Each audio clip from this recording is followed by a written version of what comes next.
what do I tell you about women? What do I tell you about women when they have babies? I've told you this, and this is one of the lessons. You can write this down. I said, you're with a woman, the love of your life. When she has a baby on you, there's a high chance she's going to discover unconditional love for the first time. Write this down. Write this down. She's going to discover unconditional love for the very first time. Why? She thought you were in love with her. I'm in love with you. Love with you. I'm in love. Yeah. And guess what?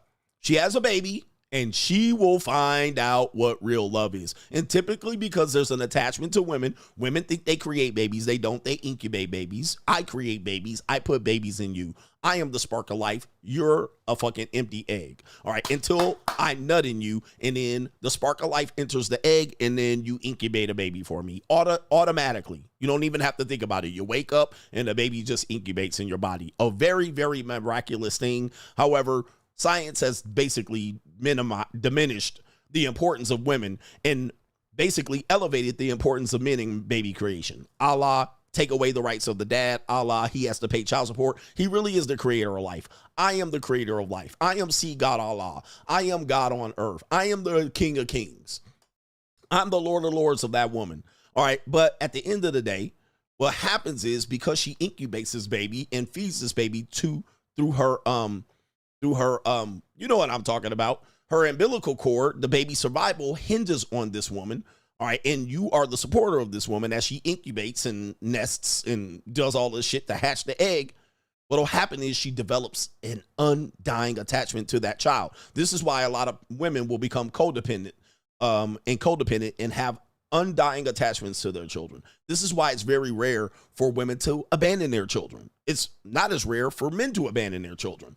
So women have a closeness to this child because she incubated. It came from inside of her body, and it came through her uterus and through her through her goddamn vagina. All right, this is a very, very bonding activity, which women can't see why men abandon kids. Is very simple. I didn't have the baby in me. It was in my nut ball. It was in my nut sack. All right, but I can have tens of thousands of these babies. You can only have a few at a time. So you're going to develop this closeness. When she does, she will experience unconditional love for the first time in her life. Not even her parents can give her unconditional love. Not even your goofy buck tooth recessed chin ass can give a woman unconditional love. Even if you marry the biggest slop-a-lop on the planet and you tell her you love her, she doesn't trust it. The baby, on the other hand, will give her the most unconditional love she's ever experienced. And you will never be able to top that love that her child gives her. You'll never be able to top the love that the child gives her. And I've been saying this for years, but I want to show you a woman saying it just so you can understand what I'm talking about. Now, that doesn't mean your love is truly diminished. She just has a deeper love with her child. Period. That's it. But I'm going to tell you right here. I'm going to show you a woman that says this right here on Twitter or Facebook, it looks like. This is a woman named Leandra. She says having a baby will quickly make you realize that you don't love a man. And you've actually never loved a man ever in your life. Says you feel that love between you and your baby in the hospital bed. And you're like, damn, my bad. Actually, I've never been in love before. That's the real tea on why so many couples break up after the baby comes. Now, she's not wrong. That's exactly what I've been telling men. This is why I have the marriage wheel. This is why I tell you in the black community, most relationships don't last past the first baby. All right. In the other communities, or if you date interracially, you will have 2 or 3 babies. This is why you get to the marriage wheel. The investment phase is over. So she's validating the investment phase. Okay. All she said was the investment phase. Okay. So men will think that I've been telling you this, that I've been tripping, but guys, this is how it works. I'm sorry. This is how it works. You can deny it. Some women can work through it and around it, but you will find that even marriages, the relationship will struggle after she's done having kids. And then he becomes, the 5th responsibility, sexless marriage. There's the honeydew list guy. Honeydew, cheaper to keep her. Happy wife, happy life. That's why happy wife, happy life exists right here. Okay, because the only way he can keep her is to keep her happy. The minute he starts saying no to her and telling her to stop, wearing attention-seeking clothes, pulling rank, the minute he starts doing this, he's abusive. All right? He's abusive. He's just an abusive, insecure male that projects and blah, blah, blah, blah, blah. But the reality is, if you understand the social science I'm kicking, it's this. How about this? A woman will act right until she has a baby. Then when she has a baby or two, she starts tripping on you, right? Has the modern dating landscape confused you? Have many of the standards that you heard, you're kind of tired of hearing about, and you're wondering, what does it all mean? Well, look no further. Join us talking about the monetized dating marketplace right now on Locals, and it is CoachGregAdams.locals.com. You can create a free account to join the conversation between the Coach Gang members, but also on Sunday, we do a live stream demonstrating all aspects of the monetized dating marketplace. And coming soon in 2025, you're going to have access to a sample of the monetized dating marketplace course where you can get information related to how to participate in the monetized dating marketplace and or how to understand it, so you're not out here spinning your wheels trying to figure out how you're going to best deal with the monetized dating marketplace. Listen, everything and every aspect of dating is monetized. We just want to relieve the frustration that you might have about it. So the best way to do it is make a free account right there on Locals, CoachGregAdams.locals.com. You can get access to those live streams, but create a free account. Just join the conversation. I am the only one covering this conversation from this point of view. And yes, I am ahead of my time. Get ahead of the information before you're priced out. This is the basics of why this happens. We could try to rationalize it, and you could say, you could show me women who don't do this. This is why you have henpecked husbands. She's done having kids, and she sees him as another child. I'm not going to be responsible for you. You do your own laundry. You go fuck yourself. All right, just give me the money. This is why you have sexist marriages, because she's done.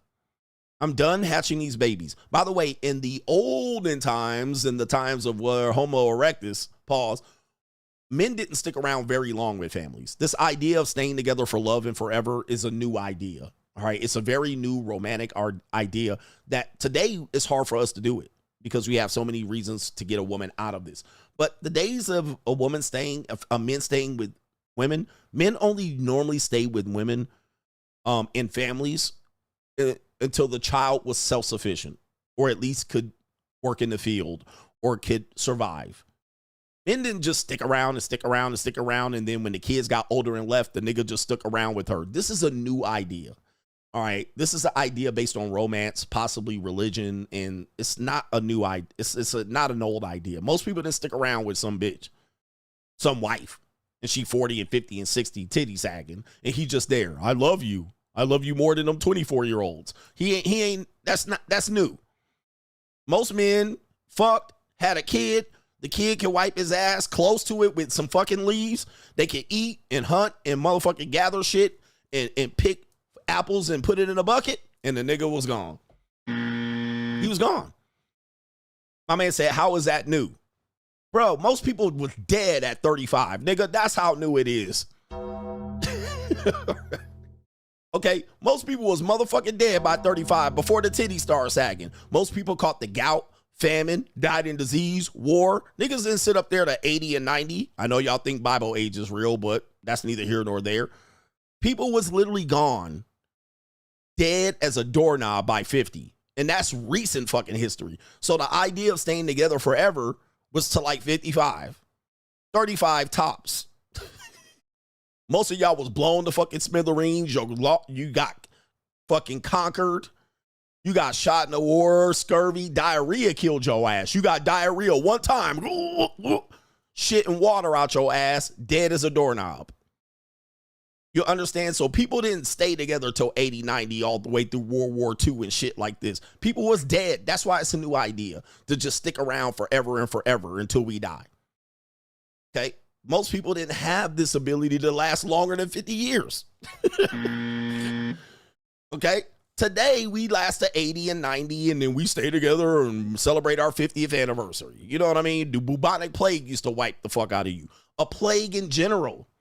Motherfucker, one night where a potato famine hit you. cooked. They're just dead. All right. So it's a new idea to be sticking together 50 and 60 years through kids, years and years and years, and you great grandkids and shit, and rocking grandchildren on your fucking lap. You be lucky to do some shit like that. But most of the time, you got blown up. Ask Eastern Europe. Millions and millions and millions and millions of people died. All right, ask niggas that was in Africa, on Western Africa. What happened to they ass? They put them on a boat, allegedly, and half the people fucking died. Shitting on themselves. All right, 50% of Americans in the 1860s died before the age of 5. This is a new idea. Oh, shit. But one case of the runs could kill you in the year 1000. 1000? Is that a word? One clear-cut case of the diarrhea in the year 943, you was dead. All right, so that's why it's a new idea. We just live longer, so we have this idea that we're just going to be together forever. And it does seem like forever when you talk about 50, 60, 70, 11 years. So, anyway, used to get a venereal disease when you were in your teenagers, dead.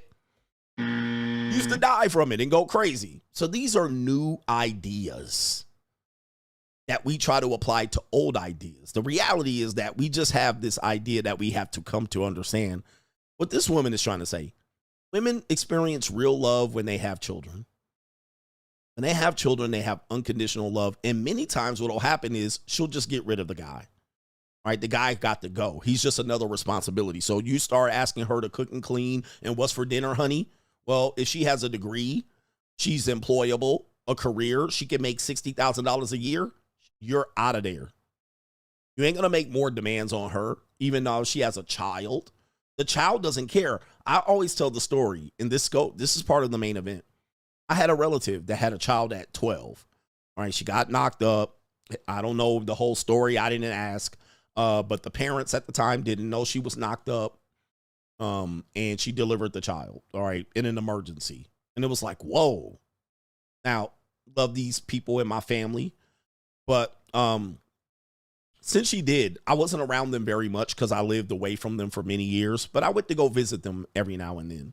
And I would go see their family and this type of thing. And I was always like, how could a child respect a mother that young? I also had another young lady that I grew up with. She lived in Inglewood. She had 2 kids by the age of 15. And I saw her mother her kids. And I used to be like, I don't understand. I don't understand how that kid can respect that mom. Doesn't that kid know she's only 15? Aha. Let me go back. That kid, that child doesn't know the mother's 15. Did you know your mother's fucking age when you were a kid? No, you were like, mama, feed me bottle, feed me titty, feed me. Change my drawers, change my underwear. Take me somewhere, pick me up, give me motherfucking tater tots. You don't care how old the mother is, but society does. Society casts judgment on that young lady for being a 15-year-old mother of 2. Men will cast judgment.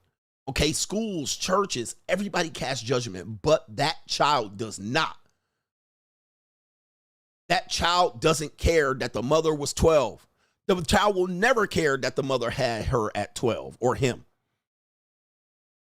You understand? That's why I tell you guys, when it comes to unconditional love, which women really need, they actually ask men to give them unconditional love, and we can never give it to them. What happens is they develop a loyalty to their children because that children will always have unconditional love for their mother. Even men have this. My mama. Don't talk about my mama. Can't talk about my mama. Dear mama. So mama does no wrong. Daddy does. Mama doesn't. The children would judge the dad all through the kid's life. As long as she sees the mom judging the dad, the kid will pick up that undying loyalty and judge the dad. Not the mom, though. That is why women tend to have this bond to where they believe they own the child. This is what DDG is going through. This is what I try to teach you. This is why they can say it's my child. This is why they could change the child's last name to the mom's historical last name and change it from your name. And the mom will be on board with it. This is why men become son husbands. Because mom can do no wrong. This is the unconditional love that women will lean on. Like, even if you don't have a closeness with your mom, and then you'd be like, oh, I ain't taking care of my mama when she gets older. They'll be like, but that's your mom. You got to take care of your mom. That's unconditional love you're supposed to have. Now, what about your pops? Man, fuck my daddy. Fuck that nigga. All right, he left me. He left us. He left us when I was 2. He left us when I was 10. Fuck that nigga. All right, but he dying. He got scurvy and diarrhea. Aren't you going to save him, man? Fuck him. Yeah, fuck that nigga. You see the difference? He left us when you was 3. So, yeah, fuck that nigga. We would never do that to mom, even if mom leaves us and she's a crack fiend mama. We still got to make a song about her. See, this is what we're talking about. This is what we're talking about. So when you guys get in relationships with women, you have to understand this is going to come. There's nothing you can do about it. There's nothing you can do about it.